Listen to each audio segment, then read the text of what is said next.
میں آپ کے پاس آج اس لیے حاضر ہوا ہوں کیونکہ میں آپ کو یہ بتانا چاہتا ہوں کہ یہ پارلیمان اپنے بدترین دور سے گزر رہی ہے.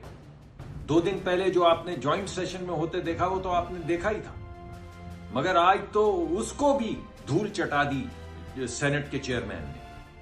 آج سینٹ کے اندر، یہ پہلے بھی ہمیں سینٹ میں کہتے رہے ہیں، پارلیمان کے جو ہمارے وزراء ہیں دونوں، منسٹر آف اسٹیٹ اور فیڈرل منسٹر، یہ پہلے بھی ہمیں فیٹف کی مرتبہ کہتے رہے ہیں کہ آپ کا ملکی مفاد اس میں ہے، ملکی سلامتی کا تقاضا ہے کہ آپ بل پاس کریں بغیر پڑھے. فلور آف دا ہاؤس پہ کہتے رہے ہیں اور آج بالکل انہوں نے وہی کیا.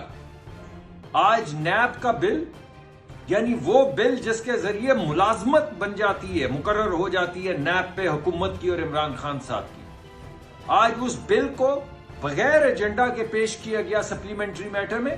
اور ہوتے ہیں سپلیمنٹری جو میٹرز ہیں اس کے اندر نئے بل، نئے قانون آتے ہیں، لیکن وہ قانون پھر کمیٹی میں جاتے ہیں تاکہ لوگ ان کو پڑھیں، پڑھنے کے بعد ڈسکس کریں اور پھر ایسی قانون سازی کریں جو لوگوں کی امنگوں کی ترجمانی کرے. مگر آج کیا ہوا کہ وہ بل آیا، وہ بل لے کیا گیا، کسی نے نہیں پورے ہاؤس میں پڑھا ہوا، صرف ہم نے نہیں، جو ہمارے حکومتی حلیف ہیں انہوں نے بھی نہیں پڑھا ہوا تھا، اور ہمیں کہا گیا کہ اس بل پہ ووٹ کریں بغیر پڑھے. اور اسی وقت چیئرمین صاحب نے اس کے اوپر ووٹ کروایا اور ہم پروٹیسٹ کرتے رہ گئے کہ لوگوں کی امنگوں کی ترجمانی ہم کیسے کر سکتے ہیں، غریب آدمی کے حق کا دفاع ہم کیسے کر سکتے ہیں، لوگوں کو نیب کی انتقامی کارروائی سے ہم کیسے بچا سکتے ہیں اگر جس بل پہ ہم ووٹ کر رہے ہیں وہ ہم نے پڑھا ہی نہیں.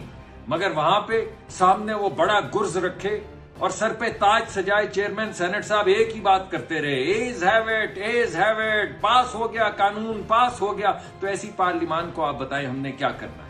ایسی پارلیمان سے کیا لینا ہے؟ ایسی پارلیمان سے آپ کو کیا امنگیں، آپ کی کیا ترجمانی، آپ کے ووٹ کا تحفظ کیا کرے گی ایسی پارلیمان جہاں پہ اس کو فورس کیا جا رہا ہے کہ وہ بغیر پڑھے بل کو پاس کرے، بغیر کمیٹی میں گئے، بغیر ڈسکشن کے بل کو پاس کرے.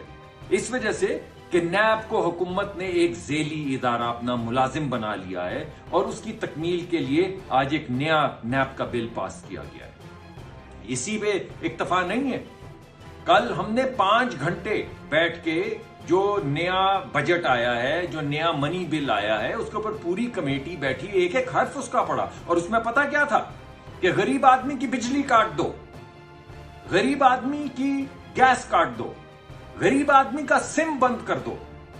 اور وہ بل جس میں یہ لکھا ہوا تھا کہ ہم نے ایف بی آر کو یہ حق دے دیا ہے کہ وہ آپ کی بجلی کاٹے، آپ کی گیس کاٹے، آپ کے سم بند کرے، اسی بل میں لکھا ہوا تھا کہ جو ٹیکس ہے اس وقت سب سے زیادہ دولت کمانے والی جو ایلیٹ ہے، جو مافیا ہے، سٹیل ملیں اور سیمنٹ مل کا ٹیکس کم کر دو، انکم ٹیکس کم کر دو. غریب آدمی، یہ کہا ہوا ہے اسی بل کے اندر کہ جو گھر میں بیٹھ کے ماں کپڑے سی رہی ہے، جو ایک لڑکی جو ہے وہ گھر میں ایک چھوٹا سا پارلر محلے کا چلا رہی ہے، ان کی بجلی کے بل ان کو پر ٹیکس لگا دو. اور سٹیل مل کے مالکان جو سب سے زیادہ اس وقت پاکستان میں دولت کما رہے ہیں، اور سیمنٹ مل کے مالکان جو ہیں ان کا انکم ٹیکس کم کر دو. اسی بل میں لکھا ہوا تھا کہ سٹیل مل والے جو سکریپ منگواتے ہیں اس کی ڈیوٹی کم کر دو. یعنی فائدہ کس کو ہو؟ سیمنٹ مل والوں کو. فائدہ کس کو ہو؟ سٹیل مل والوں کو. اور کس کی بجلی کاٹو؟ اس ماں کی جو کپڑے سی کے اپنا بچوں کا پیٹ کا، یا اس استاد کی جو گھر میں ٹیوشن پڑھا رہا ہے کہ وہ گھر میں کاروبار کر رہا ہے. YouTube پر گوگلی نیوز دیکھنے کے لیے youtube.com کی سرچ بار میں googly news T V type کریں. گوگلی نیوز کے پیج پر سرخ رنگ کے سبسکرپشن والے بٹن پر کلک کرنا نہ بھولیے. YouTube پیج پر اپلوڈ ہونے والی ویڈیوز سے باخبر رہنے کے لیے بیل آئیکن پر کلک کیجیے. آپ کو ہر نئی ویڈیو کے بارے میں نوٹیفیکیشن موصول ہو جائے گا.